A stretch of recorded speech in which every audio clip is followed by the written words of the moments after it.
बोलिए प्रेम से सतगुरुदेव की जय। सदगुरु कबीर साहिब की जय। बंदी छोड़ कबीर साहिब की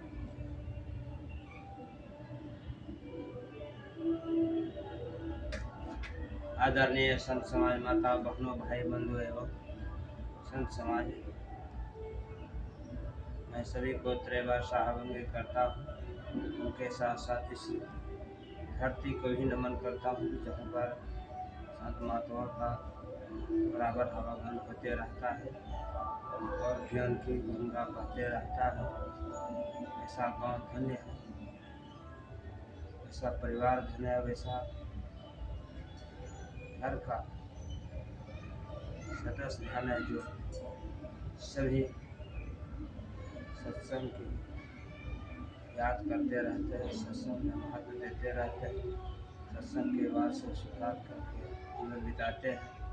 ऐसा बहुत महत्व है ऐसे मनुष्यों का जो अपने आत्मा को भी सुधारता है, दूसरे आत्मा को भी सुधारने का काम करता है। जैसे देखिए, इस ज़्यादातर प्रचलित है अभय साहब, रमाशंकर साहब और ऐसे ऐसे बहुत हैं पर्दाफाश प्रवचन करने वाले, जो कि इससे पहले तो दुनिया के चार धर्म सुशायर थे, अल्लाह साहब थे, अभी भी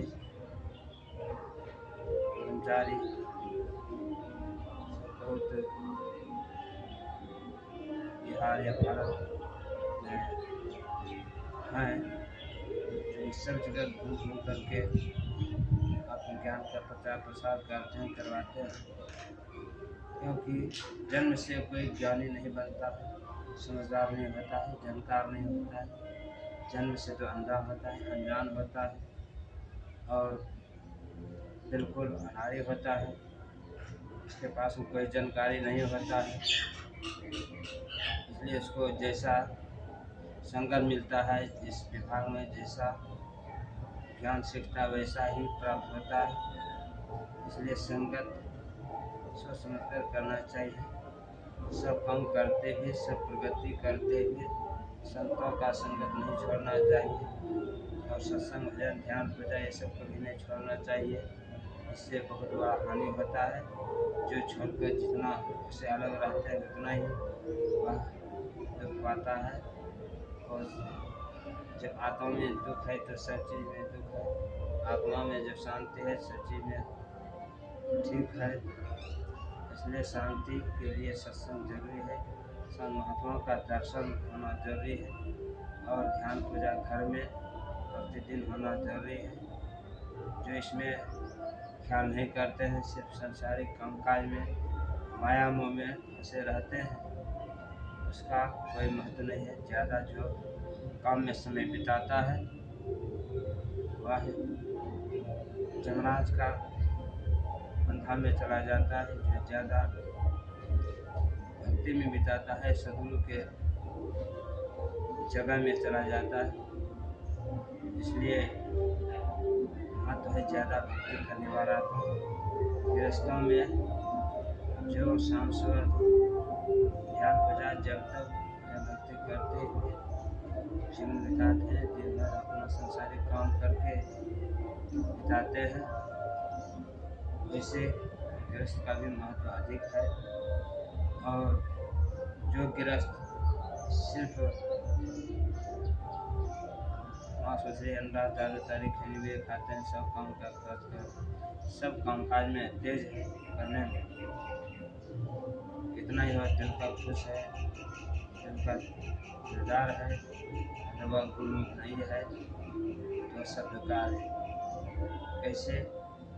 गुरु तो सभी देवी देवता ने किया है, सभी भगवान ने किया है, और ऐसा कि राक्षस ने भी गुरु किया है।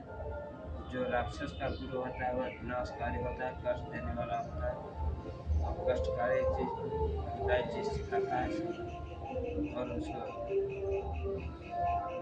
कष्ट देने वाला ही व्यक्ति बनाता है।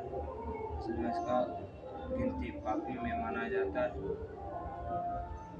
और संता में जो गुरु करता है वह अपना भी सुख शांति के लिए मार्ग बताता है और दूसरे के लिए भी मार्ग बताता है।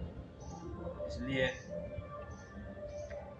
रामायण से शिक्षा क्या लेना चाहिए, सार सार शब्द को चुन करके उसमें धारण करना चाहिए और घर में सभी को धर्म की कथा सुनाना चाहिए। ज़्यादातर जो गर्भवती महिला है उसको अवश्य सुनाना चाहिए, इससे बच्चे पर अच्छा प्रभाव पड़ता है, पड़ेंगे।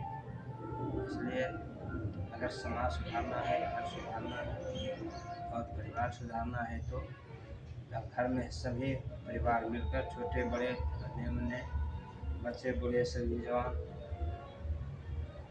स्त्री पुरुष मिलकर के स्तुति विनती प्रार्थना करेंगे सतगुरु का। उसका घर का पत्थर कुछ और है, जो नहीं करते उसके घर में शमशान की तरह हो जाते हैं, उसके घर में भूत प्रेत की तरह सभी का मन विचलित हो जाता है, सब में टकराव हो जाता है, विवाद हो जाता है, शांति विवाद हो जाता है।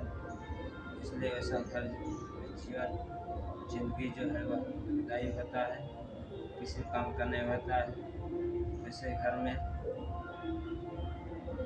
प्रेत की सिवा देवता का कोई वास नहीं है, कोई संत महात्मा का कोई जगह नहीं है। तो जिस घर में सुमति नहीं है परिवार में, वह कितना ही चाहे वह पूजा पाठ कर ले, करवा ले, कितना ही दान प्रदान कर ले, करा दे, कितना ही वह कीर्तन करा ले, कितना ही वह जग करा ले, उससे कोई लाभ होने वाला नहीं है। गुरु महिमा में दिया है, योग यज्ञ जब तक व्यवहारा, नैव धर्म संयम आचारा, वेद पुराण कहे गहराई, गुरु बिनु सब निष्फल है भाई। बिना गुरु के सब निष्फल है। इसलिए सभी को जीवन में संभल कर चलना चाहिए, क्योंकि अब काल का देश है। अब किसको क्या पकड़ के किसमें लेकर चला जाएगा इसका कोई पता नहीं। इसलिए संभल करके चलना चाहिए और चले, नहीं तो बाद में पछताएंगे। इतना ही कहकर मैं अपने वाणी को विराम देता हूँ।